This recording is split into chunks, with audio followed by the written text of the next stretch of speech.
அட்டகாளி 8 அப்படின்னு சொல்லிட்டு நான் ஒரு வீடியோவில் சொல்லியிருந்தேன். அது அட்டகாளி கிடையாது, அஷ்டகாளி. அட்டகாளிங்கிறது தப்பான வார்த்தை அப்படின்னு சொல்லிட்டு ஒருத்தர் கமெண்ட்டில் என்னை வந்து திட்டியிருந்தான்.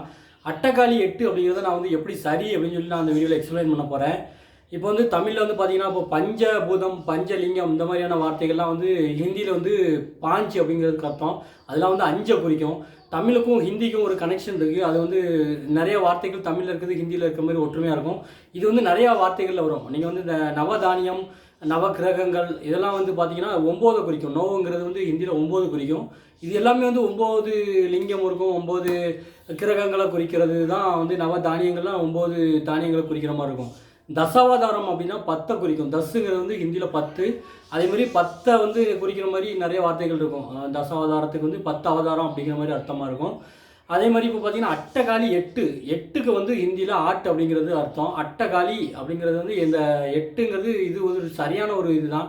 அஷ்டகாளி அப்படிங்கிறத பற்றி எனக்கு தெரியலை, அது என்ன வார்த்தை எதனால் யூஸ் பண்ணுறாங்கன்ட்டு. அதை பற்றி கூடிய சீக்கிரம் நான் ஒரு வீடியோ போடுறேன். ஆனால் அட்டகாளிக்கும் இந்த 8க்கும் வந்து இப்படி ஒரு ஒற்றுமை இருக்குது.